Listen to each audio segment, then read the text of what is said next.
Presidente Jair Bolsonaro falou há pouco em Brasília, numa solenidade, mas falou, ou citou, ou insinuou o ex-ministro da Justiça, Sérgio Moro. Ao lado dele estava o atual ministro. E eu tenho colaborado com a Polícia Federal, ajudando de que forma? Num lado, bastante ao escolher ministros, não por critério político ou por apadrinhamento, mas por critério de competência. Como temos aqui o ministro da Justiça, André Mendonça. Me desculpe, mas muito melhor do que o outro que nos deixou há pouco tempo. Só não citou o nome, deixa eu dar a informação completa. Ele está na solenidade de encerramento dos cursos de formação profissional para agente, escrivão e papiloscopista da Polícia Federal. Aliás, Mariana, o ex-ministro Sérgio Moro também é ativo hoje no Twitter, né? Pois é. Outro dia eu fiz uma crítica ao Sérgio Moro, porque estava muito sumido, né? Afinal, sai de cena atirando e depois some, desaparece. Mas agora há pouco o Moro fez um tweet dizendo o seguinte: importante iniciativa do STF de levar ao plenário os inquéritos e as ações penais. Essa mudança dará mais homogeneidade às decisões da Corte. E aí, a primeira resposta que o Moro recebe é de um seguidor dizendo: o Brasil precisa de você em 2022. Então, essa confusão de juiz, no papel de juiz, e candidato esperado como o salvador da pátria, que é uma coisa que o brasileiro fica sempre esperando, né? Vamos ver se um dia acaba isso. E que ele mesmo provocou Moro... quando saiu da toga e emendou um cargo no Ministério da Justiça, né, Cláudio? O Sérgio Moro está mais preocupado em viabilizar a sua carreira de advogado, né? Agora que ele obteve uma carteirinha da OAB, ele está ali tentando cavar um espaço na advocacia. E é uma coisa muito curiosa de ser observada, porque ele é acusado pelos advogados exatamente de, como é que eu diria, de manter uma relação de absoluto desprezo com relação aos advogados que atuavam ali na sua jurisdição, né?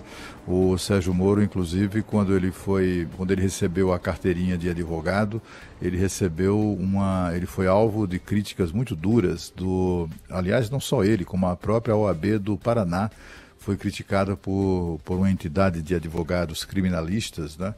Que defendia a recusa da OAB do Paraná de oferecer ou de conceder a carteirinha de advogado para Sérgio Moro, o que seria uma violência, porque afinal de contas ele tem informação, é qualificado, né, preenche todos os requisitos para exercer a advocacia e também é competente, né? Ele demonstrou isso comandando a Operação Lava Jato. Mas podia dar uma quarentenazinha, né, Cláudio? Era importante aí ter uma quarentena. Era um noblesse oblige, vai. É importante eu acho que, ter uma separação, a quarentena, eu acho até que foi observada do ponto de vista do tempo, etc e tal, mas teria sido uma violência, eu acho, a OAB recusar a carteirinha de advogado do Sérgio Moro. Não, concordo. Está habilitado para isso. Concordo plenamente. Agora, em relação eu acho que quarentena deveria ter havido, Pedro, quando ele saiu da função de juiz e passou a ser ministro. Também. Aí sim deveria ter havido.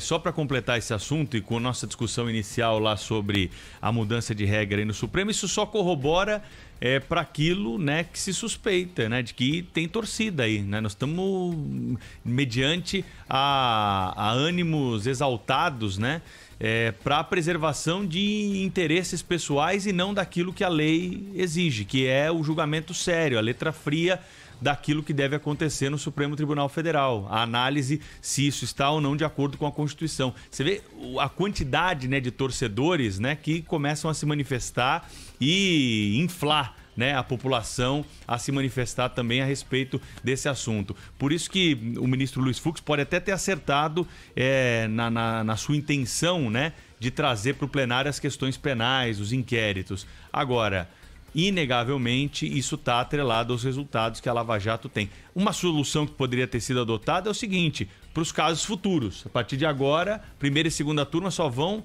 terminar os julgamentos que estão em andamento lá. Aí você não muda a regra com o jogo andando e dá um pouco mais de segurança jurídica para as decisões tomadas pelo Supremo. A intenção foi tirar a Lava Jato da segunda turma, sem dúvida nenhuma. Eu acho que essa Essa foi a intenção, mas assim, eu gosto da medida, se você considerar que o Supremo Tribunal Federal precisa se responsabilizar integralmente por todas as suas decisões.